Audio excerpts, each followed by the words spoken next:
Este video, amigos, no se lo pierdan. Trae dos mensajes muy importantes, uno de la presidenta y otro de quien era la señora, la pintora. Aquí les dejo el primer mensaje, en donde la presidenta dice lo que tiene que decir y lo que quiere decir. ¿Por qué lo pongo? Porque quiero que en todos los noticieros y en todo salga, que todos estemos en contra de ya la violencia intrafamiliar y la violencia de los hombres contra las mujeres principalmente, porque incluso en las familias también se quieren estar opacando y estar sobajando a las mujeres, y eso hoy no funciona. El empresario Ricardo Salinas Pliego perdió un recurso contra el pago de impuestos sobre la renta, por lo que deberá pagar 3.500 millones de pesos. El tema podría llegar a la Suprema Corte de Justicia de la Nación todavía como un recurso legal. ¿Haría usted un llamado a las ministras y ministros de nuestro país en torno a este tema? Quisiera comentar dos cosas en torno a eso. Lo primero,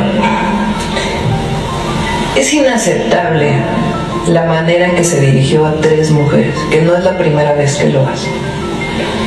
Como primera mujer presidenta, y creo que este es todo el mundo está de acuerdo, independientemente si somos de la 4T o no, de esta forma tan humillante, con tanto estos adjetivos que utilizó, despectivos, discriminatorios, ofensivos, a tres compañeras periodistas. Eso no se puede aceptar. Y además, como mujer presidenta, me corresponde también salir a la defensa. Entonces, yo creo que aquí hay un consenso generalizado de que puede no estarse de acuerdo en una opinión política o en una política de gobierno, o puede no estarse de acuerdo con lo que dice una periodista o un periodista. Pero estos adjetivos ofensivos, particularmente misóginos y machistas, contra tres periodistas, no podemos dejarlo pasar. Hay que señalarlo. Y no solo es un asunto de la presidenta, sino de la sociedad. ¿De acuerdo? Repito. Pero estos calificativos de perra, ya ni los quiero decir, porque es verdaderamente ofensivo. Entonces, eso es algo que la sociedad no puede permitir. No puede haber esta ofensa con estas palabras que ofenden a las mujeres por lo que opinan, por lo que piensan. Nosotros ejercemos como gobierno la libertad de expresión y promovemos la libertad de expresión, y no vamos a censurar a nadie. Pero aquellos también que tienen acceso a medios de comunicación y que utilizan estas palabras ofensivas contra mujeres, no puede dejarse pasar. Y repito, no solo es cosa de la presidenta, porque me corresponde, además por ser la primera mujer presidenta, defender a las mujeres. Es un asunto de hombres y mujeres de la sociedad, que no podemos dejar pasar el uso de estos adjetivos para tres mujeres periodistas. Y repito, algunas coinciden con nosotros, algunas no, pero no puede, como si fuera algo normal. No es normal, es violencia. Y yo creo que aquí sí debe ser una condena social al uso de estos adjetivos tan ofensivos a las mujeres para calificar algo con lo que él no está de acuerdo. Que discuta, que plantee sus argumentos, pero esta forma ofensiva, particularmente a mujeres, porque lo hace con mujeres, me parece que no lo podemos dejar pasar. Y por eso lo mencioné aquí en la mañanera ayer, y lo vuelvo a mencionar. Y cuando haya esta ofensa contra cualquier mujer, me corresponde levantar la voz para proteger a las mujeres de nuestro país. Pero creo que todas y todos debemos hacerlo, no solo le corresponde a la presidenta. Ahora, bueno, este tipo de personas, como el adinerado Salinas Pliego tiene el problema psiquiátrico de que piensa que porque tiene dinero puede sobajar a las demás personas y las puede tener a su servicio, y además siempre ha sido muy misógino, lo ha demostrado en muchas veces que ha hecho críticas. Este tipo de hombres violentos, misóginos y machistas, entra dentro de los machistas y misóginos. Su problema es psiquiátrico o psicológico, porque él piensa que porque él tiene grandes cantidades de dinero, puede tener a su servicio hasta los seres humanos. Pero ¿sabes qué, cuate?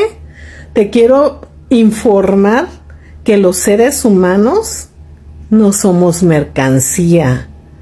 Y ahorita tu estrés que tienes es porque ya te diste cuenta que tu dinero no te va a servir de nada en México para hacer atropelías, porque el problema tuyo es de que no quieres pagar los impuestos y estabas acostumbrado a comprar a todas las personas, porque era el sistema corrupto que había instalado el neoliberalismo.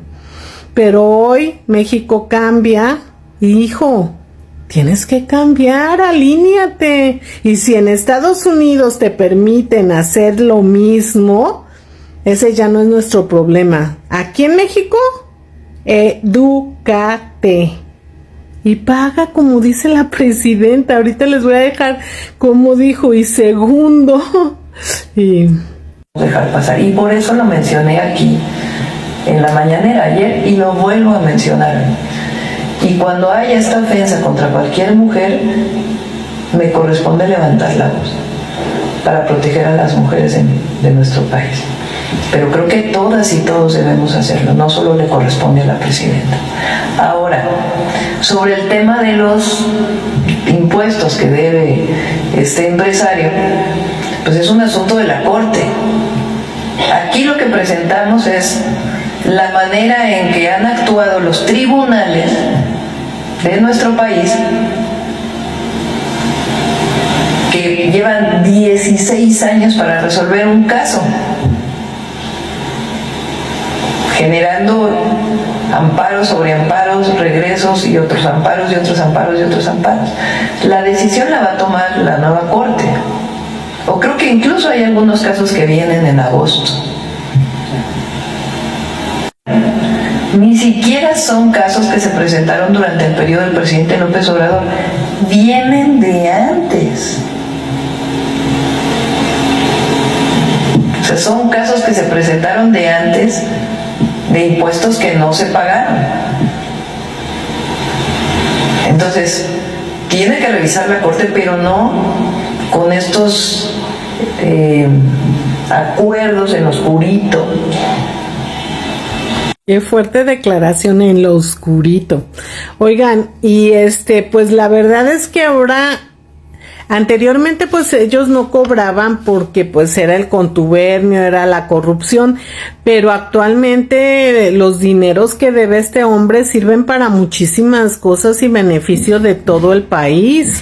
Entonces es por eso que el SAT pues tiene que hacer lo suyo, y por otro lado pues hasta cárcel va a poder tener este hombre si sigue queriendo evadir impuestos. ¿Qué parte no entiende de que la corrupción ya se terminó y su época dorada ya fue? Y pues que ahora se ponga en línea, no hay de otra. Por ahí dicen que tiene criptomonedas o algo parecido, entonces pues que las saque, las cambie y pague. Bueno amigos, pues ya saben, coman bien, duerman bien, hagan ejercicio, meditación, pero sobre todo, amémonos a nosotros mismos. Los quiero. Bueno amigos, con este atuendo les voy a traer algo bien interesante. Una mujer que ha sido icono en todo el mundo, y no es ese del comunismo, no es tanto porque sea comunismo. Lo que pasa es que la palabra comunismo es para las personas que quieren que sea una comunidad, pero no todos son comunistas. Es que esa definición de comunismo es muy cerrada. Más bien podemos podríamos decir socialistas. Y ya aquí les voy a traer a la maravillosa vida de Frida Kahlo, señores. Sí, oyen las mujeres, se le está haciendo su homenaje porque este 13 de julio murió, un 13 de julio. Ahorita aquí vamos a tener todo el dato. El nacimiento de Frida Kahlo y este próximo 13 de julio es su aniversario luctuoso. Es por ello que vamos a dedicar la cápsula de este jueves a Frida Kahlo. En los años 70 surgió un fenómeno cultural en México conocido como la fridomanía. Se comercializó la figura de Frida frecuentemente como una artista sumida en el dolor, pero su historia muchas veces, más allá de la mercancía y de su vínculo con Diego Rivera, ella fue la de una artista política. Asimisma, se describe así: nací con una revolución, que lo sepan. Fue en ese fuego donde nací, llevada por el impulso de la revuelta hasta el momento de ver la luz. La luz quemaba, me abrazó por el resto de mi vida.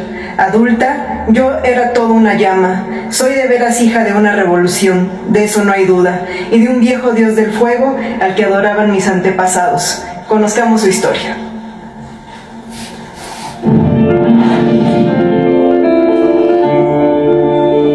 Frida Kahlo nació el 6 de julio de 1907, aunque ella solía afirmar que había nacido en 1910, para reivindicarse como hija de la Revolución Mexicana.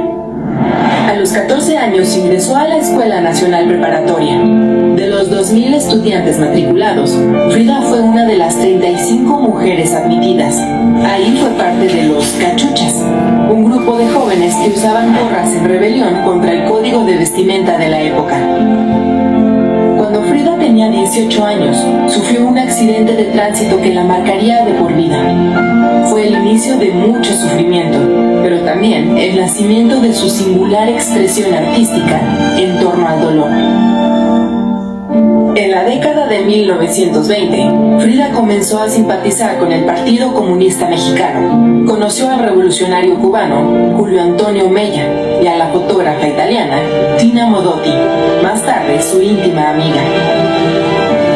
En esa época también conoció a Diego Rivera, con quien mantuvo una intensa relación amorosa, artística y política hasta el fin de sus días. La figura de Frida apareció en varios murales de Rivera en espacios públicos, como la Secretaría de Educación Pública. Luego de vivir un tiempo en Estados Unidos debido a la persecución que padecieron los comunistas en México, Frida volvió al país junto a Rivera. En 1936, la artista reanudó su actividad política. Fundó un comité de solidaridad con los republicanos durante la Guerra Civil Española y, junto a otros intelectuales, intercedió ante el presidente Lázaro Cárdenas para lograr el asilo político de León Trotsky y su esposa Natalia Sedova, a quienes Frida misma recibió en Tampico, para después hospedarlos en su casa azul. Impulsó desde una idea de mexicanidad opuesta al colonialismo cultural. Frida y Diego promovieron el arte precolombino, sembraron plantas nativas en su casa y Frida vistió textiles indígenas, principalmente del istmo de Tehuantepec. Frida Kahlo fue una mujer revolucionaria más allá del ámbito político. Rebelde, libre y valiente, desafió la moral de su época. Fue abiertamente bisexual y su arte transgredió las representaciones de las mujeres en la pintura, al retratar experiencias íntimas como el parto, la lactancia materna, el aborto y la muerte. La justicia social fue también una de las principales preocupaciones de Frida, como ella misma lo expresó en su diario. Tengo mucha inquietud en el asunto de mi pintura, sobre todo por transformarla para que sea algo útil al movimiento revolucionario comunista, pues hasta ahora no he pintado sino la expresión honrada de mí misma, pero alejada absolutamente de lo que mi pintura pueda servir al partido. En 1938, Frida Kahlo presentó su primera exposición individual en Nueva York, y un año más tarde fue invitada por André Breton para formar parte de Mexique, una exposición en el Museo del Louvre de París que exhibió obras de artistas mexicanos. Una de las pinturas exhibidas fue su autorretrato, El Marco. Frida Kahlo participó activamente y en la medida en que su salud se lo permitió, en movilizaciones obreras y en actos del Partido Comunista Mexicano. Denunció al fascismo y durante la llamada Guerra Fría se sumó a decenas de intelectuales mexicanos que se manifestaron en contra de la guerra y del imperialismo capitalista. Sus convicciones políticas la acompañaron hasta el final de su vida. 11 días antes de su fallecimiento, Frida participó en la protesta contra el golpe de Estado en Guatemala, apoyado por Estados Unidos, que derrocó al presidente Jacobo Arbenz. Kahlo fue fotografiada en silla de ruedas, llevada por Diego Rivera y portando una pancarta con la paloma de la paz. Frida Kahlo murió el 13 de julio de 1954. Su funeral se llevó a cabo en el Palacio de Bellas Artes. Su féretro fue cubierto con una bandera comunista, lo que generó una fuerte polémica por el creciente ambiente anticomunista que reinaba en los círculos del poder político y económico. Su despedida en Bellas Artes fue un eco de lo que buscó en su vida. Siempre revolucionaria, nunca muerta, nunca inútil.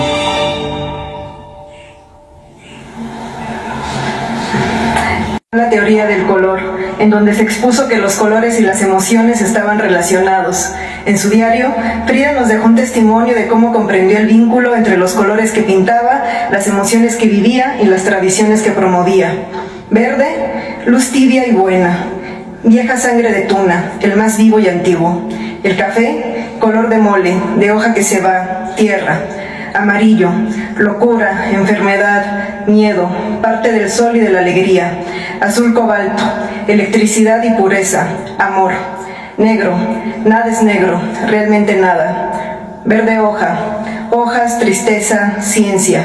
Amarillo verdoso, más locura y misterio. Todos los fantasmas usan trajes de ese color. Verde oscuro, color de anuncios malos y de buenos negocios. Azul marino, distancia. La ternura también puede ser de ese azul. ¿Y ustedes, de qué color ven su futuro?